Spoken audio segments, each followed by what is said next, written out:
Mongols were highly tolerant of most religions during the early Mongol Empire, and typically sponsored several at the same time. At the time of Genghis Khan in the 13th century, virtually every religion had found converts, from Buddhism to Christianity and Manichaeism to Islam. To avoid strife, Genghis Khan set up an institution that ensured complete religious freedom, though he himself was a shamanist. Under his administration, all religious leaders were exempt from taxation, and from public service. Mongol emperors were known for organizing competitions of religious debates among clerics, and these would draw large audiences. Initially there were few formal places of worship, because of the nomadic lifestyle. However, under Genghis's successor Ogedei, several building projects were undertaken in the Mongol capital of Karakoram. Along with palaces, Ogedei built houses of worship for the Buddhist, Muslim, Christian, and Taoist followers.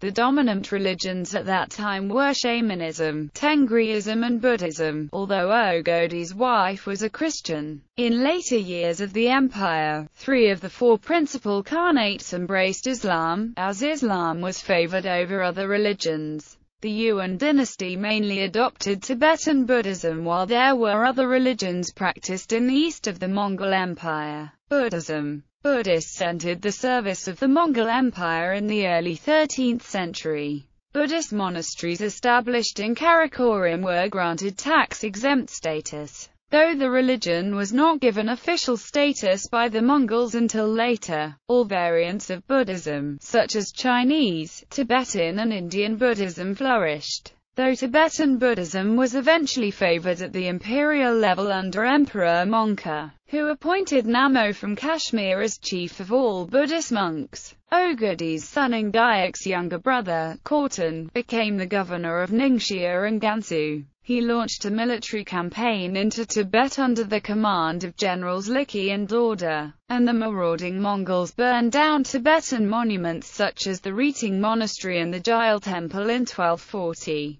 Prince Khotone was convinced that no power in the world exceeded the might of the Mongols. However, he also believed that religion was necessary in the interests of the next life.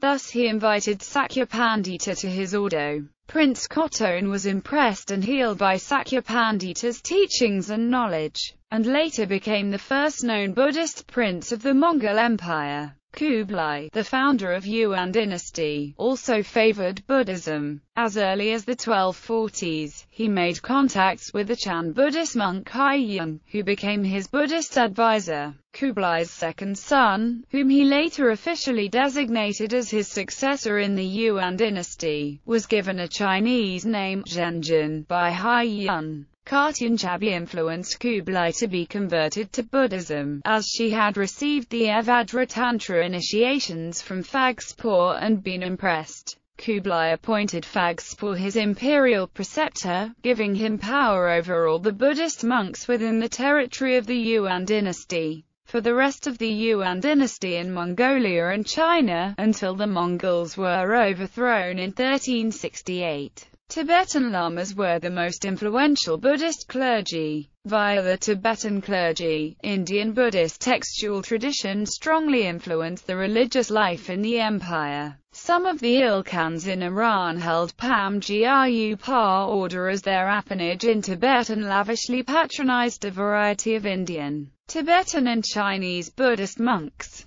But in 1295, Ghazan persecuted Buddhists and destroyed their temples. Before his conversion to Islam though, he had built a Buddhist temple in Khorasan. The 14th century Buddhist scriptures found at archaeological sites related to Chagatai Khanate show the popularity of Buddhism among the Mongols and the Uyghurs. Tokhtar of Golden Horde also encouraged lamas to settle in Russia, but his policy was halted by his successor Uzbek Khan, a Muslim. Christianity. Some Mongols had been evangelized by Christian Nestorians since about the 7th century, and a few Mongols were converted to Catholicism, especially by John of Montecorvino, who was appointed by the Papal States of Europe The religion never achieved a great position in the Mongol Empire, but many great Khans and lesser leaders were raised by Christian mothers and educated by Christian tutors. Some of the major Christian figures among the Mongols were Sorgatani Beki, daughter-in-law of Genghis Khan, and mother of the great Khans Monka, Kublai, Hulagu and Ariq Boka, Sartik,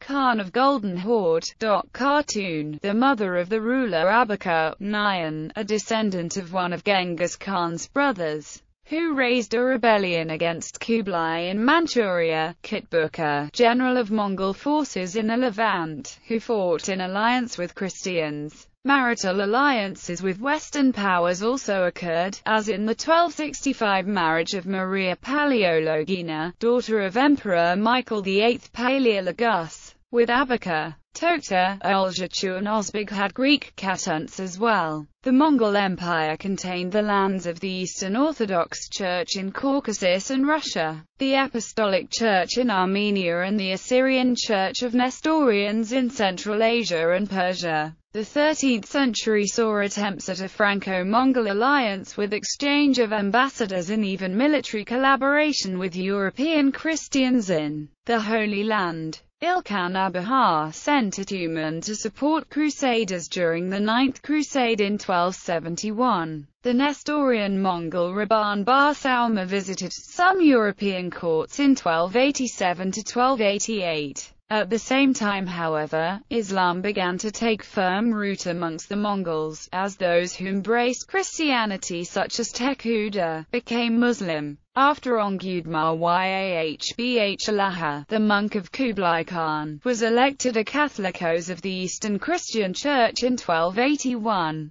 Catholic missionaries were begun to send to all Mongol capitals. Islam, the Ilkhanate, Golden Horde, and the Chagatai Khanate, three of the four principal Khanates, embraced Islam, as the Mongol elite favored Islam to strengthen their rule over the Muslim-majority populace. Non-Muslim Mongols also employed many Muslims in various fields and increasingly took their advice in administrative affairs. For example, Genghis Khan's advisor, Mahmud Yalavach, and Kublai Khan's financial minister, Ahmad Fanarkati, were Muslims. Still, the mainlands of the Mongols remained staunchly Buddhist and shamans, as they were well-educated and knew Turkish and Mongolian. Muslims became a favored class of officials, with notable Mongol converts to Islam including Mubarak Shah and Tama Shirin of the Chagatai Khanate, Tuda Mengu and Neguda of the Golden Horde, Ghazan and Oljaraitu of the Ilkhanate. Burqa, who ruled Golden Horde from 1257 to 1266, was the first Muslim leader of any Mongol Khanates.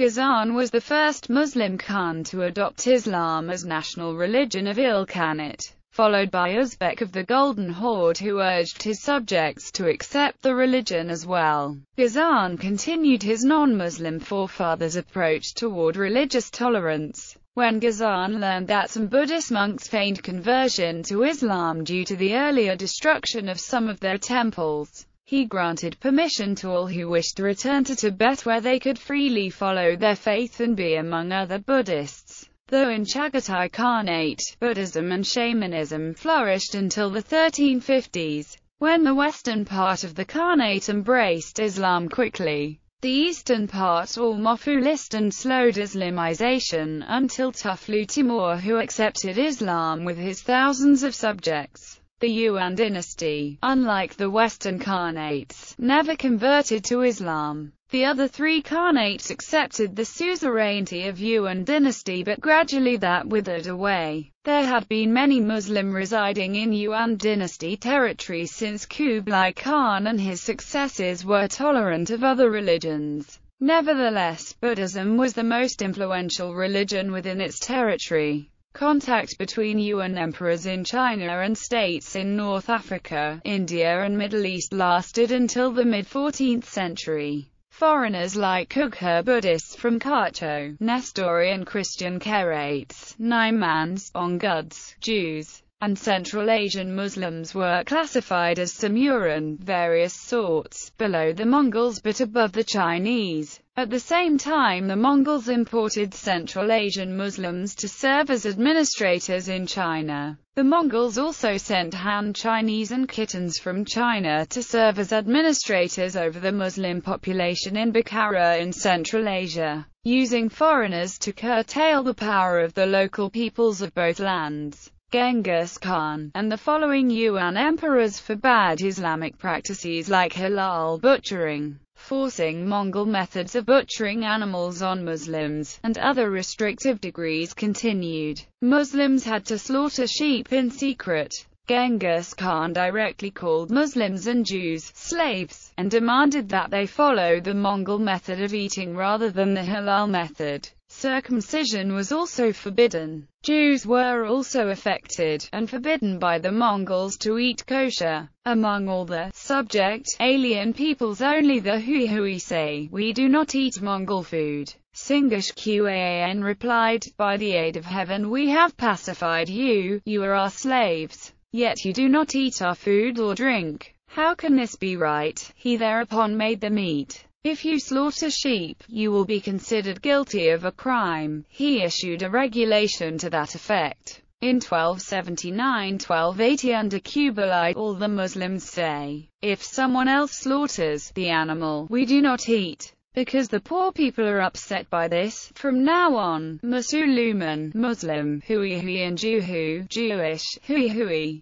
no matter who kills the animal, will eat it, and must cease slaughtering sheep themselves, and cease the rite of circumcision. The Muslims in the Samu class also revolted against the Yuan Dynasty in the Ispah rebellion, but the rebellion was crushed and the Muslims were massacred by the Yuan loyalist commander Chen Yuding. Some Muslim communities had the name in Chinese which meant barracks, and also mean thanks. Many Hui Muslims claim it is because that they played an important role in overthrowing the Mongols, and it was named in thanks by the Han Chinese for assisting them. During the Ming conquest of Yunnan, Muslim generals Mu Ying and Lan Yu led Muslim troops loyal to the Ming dynasty against Mongol and Muslim troops loyal to the Yuan dynasty. Tengriism, Shamanism, which practices a form of animism with several meanings and with different characters, was a popular religion in ancient Central Asia and Siberia. The central act in the relationship between human and nature was the worship of the blue mighty eternal heaven, blue sky.